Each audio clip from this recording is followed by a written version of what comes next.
Why do you think you're not playing football? My personality is too big. It's no ifs, ands, or buts about it. Really? Yeah. Do I think I can still play? Yeah. I think. Would you still play even if you weren't a starter? No. Okay. You would only want to play if you could be a starter? If I could compete. Okay. Compete for the job. Right. If I couldn't compete, I could play if I got beat out. That right there could be like, dawg, he is good. Like Mac Jones for me. I knew Mac Jones was good. I didn't think he was better than me. I think he had more grace than me because of the circumstance. I didn't have a whole off season. I didn't know the system. I was still learning the playbook in week 6, 7, 8, all the way throughout the whole season. And it was extremely difficult. And I just felt that my physical being and my knowledge of the game that I knew at that particular point was going to get me over the hump. And I did not give enough credit to the circumstance that I would be asked to be in. But Mac Jones was an extremely talented individual that, obviously has shown that he has franchise quarterback capabilities. Sam Darnold, one of those other individuals too. But the lion in me, the competitor in me, the warrior in me could not just, without a fight, if we were going into a situation like, hey, let the best man win, and all right, we're going to name the starter. It's not you, Cam. Could you be a backup? Yes, I could, because now I knew that this person is a person that I could assist to be a better quarterback, and it may not be my time. Well, what changes is, Cam, could you be a backup? I don't think my spirit will not, and it's because of what I was experienced with. I was already exposed to what a franchise quarterback, what a community leader, what a person who meant so much to not just one state, but 2 states. I ain't no going back after that, especially without not having something to fight for. So that's. Since you left, have any teams reached out to you? Early, not recently. Mm-hmm. But earlier, like when you weren't. Yes, but it always was, could you back up? And my answer still was like, can I compete? Like, and I would have thought that more teams would have. You want to compete? Bet. Like, let's rock and roll. Because at that time, the teams who were reaching out, they wanted to crown somebody that and even them, they haven't proven themselves. I know what I'm capable of if given the right opportunity, just the same as them.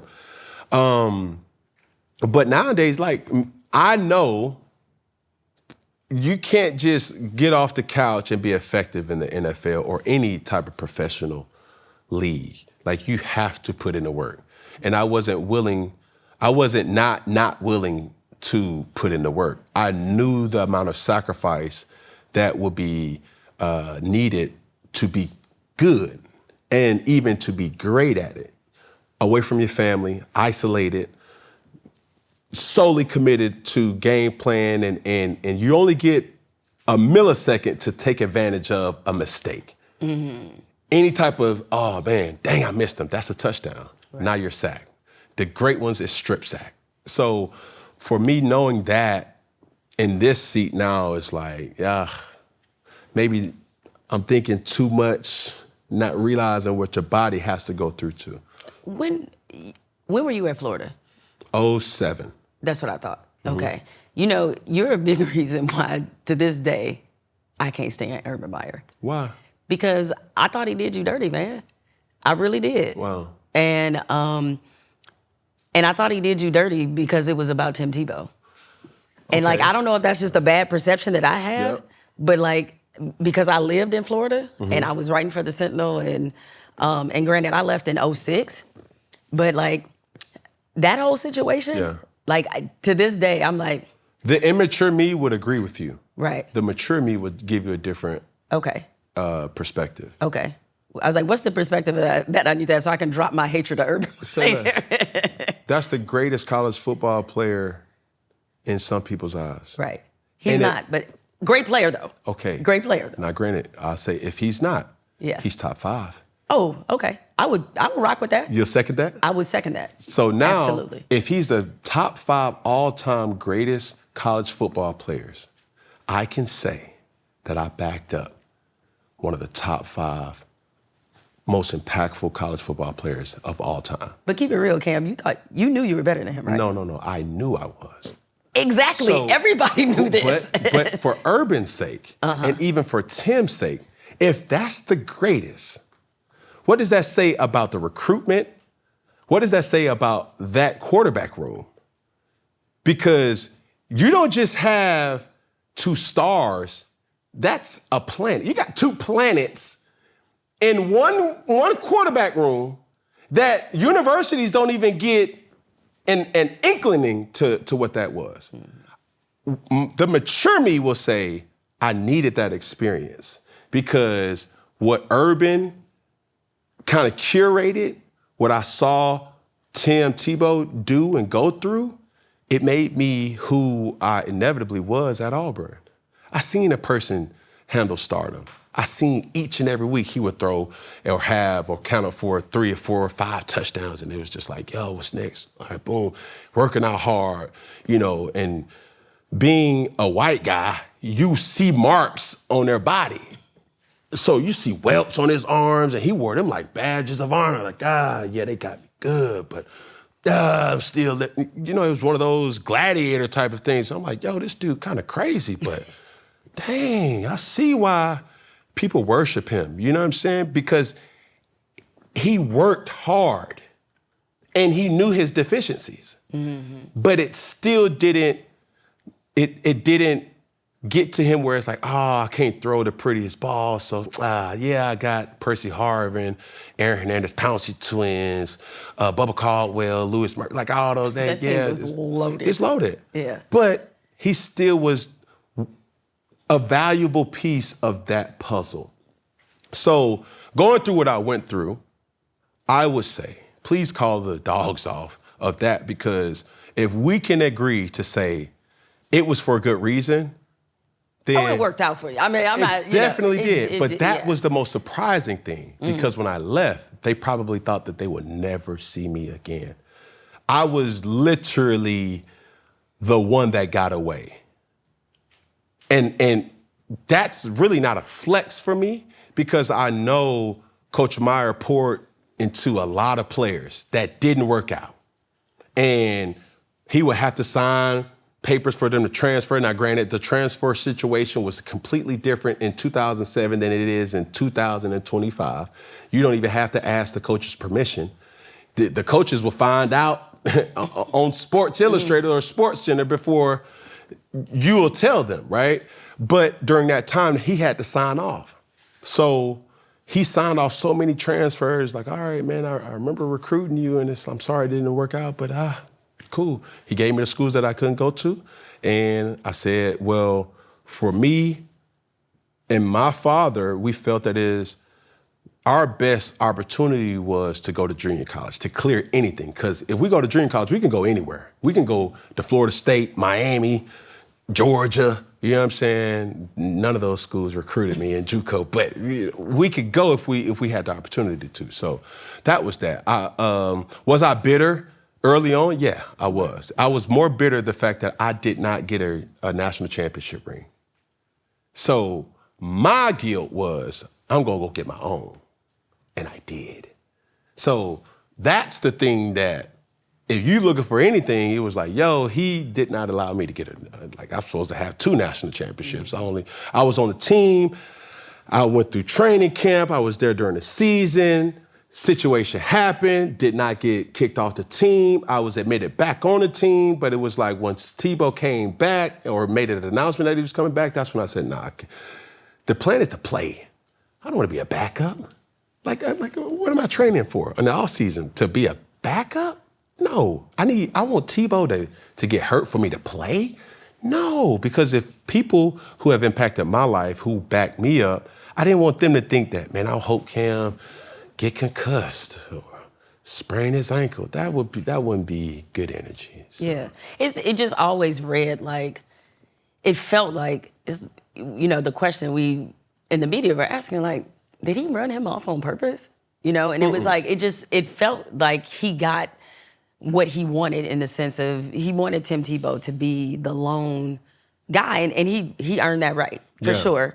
But a lot of people knew that you were going to be incredible. But I wasn't ready, though. And it was all here. Right. Now, granted, and I'll say this because I'm from Atlanta, Georgia, right? The only time I had any encounter with white people was in positions of power. A coach, a teacher, a principal, an officer. I didn't have no white friends. I didn't know how to communicate. I didn't know how to interact. Like, I was 17 years old. I graduated early. I don't know how I did that, but by the grace of God. You know what I'm saying? I graduated early, and that was the first time I was amongst a different group of people on a regular basis. Like, you go down the street right here, you ain't gonna see no type of white people. And you're gonna be safe too. It's like, yo, like, white people come around, it's like, oh, hey. What's going on? Listen, I'm from Detroit, I get it. You see what I'm saying? I was not mentally ready to take on that task to be a starting quarterback. I'm so grateful what I learned from Tim Tebow. I'm so grateful from what I learned from Dan Mullen and Stan Drayton and Billy Gonzalez and Charlie Strong and Urban Meyer and those guys. They were extremely patient with me. I was the dude that wasn't going to class like I was supposed to go to class, and I will hold myself accountable to that. It's like, hey, you got class at 8:50. Don't be late. They had class checkers, and when I did go to class early, I would check in with the class checkers, walk down the steps, and go right on out. And it's just like, well, that's the Atlanta in me. But then when you start to say, hey, can't do that. What I will say is, and this brings up another topic that our good friend Shadur may be going through right now. This is why the Rooney Rule is extremely important. Is because, Jemele, do you know, I've never had a black quarterback coach. Out of all my years. And why you say, what this got to do with black? Well, it's about being understood. It's about saying, hey, dog, how do you motivate? You can't motivate Cam Newton like you motivate Tim Tebow, all right? You can't motivate, Baker Mayfield, Matthew Stafford like you motivate me. And guess what? You can't critique or analyze or ridicule or try to do these mind tricks with me like you may do with them. Our jokes is a little different. You know what I'm saying? Like, we laugh at different things. We frown at different things. We think certain things are disrespectful. And there's things like, hey, man, I had to coach a lot of coaches to say, hey, dog, that ain't how you talk to me. Mm-hmm. My own daddy don't even talk to me like that. Let's, and this ain't even amongst people. And certain people understand that without any precursor. So as I was coming up in the ranks of football, I started to have to understand, like, hey, this gonna take patience from both sides. Are you willing to take that journey with me? Because I have to take that journey with you. Now, most coaches it's my way or the highway. And what's crazy enough is, I thought that's what corporate America is gonna be too. I don't know if this is a good or bad thing to say, but I haven't really witnessed a lot of those things because I'm in, I'm out. Right. I have a resume. You're also on what is an atypical show dynamic. Mm-hmm. Because you have a black man who's the face of the show. For sure. And because of the power that he has within the network, that's probably gonna keep you a little more protected from some of the things that, say, I experienced at ESPN. For sure. Right, it's gonna keep you protected.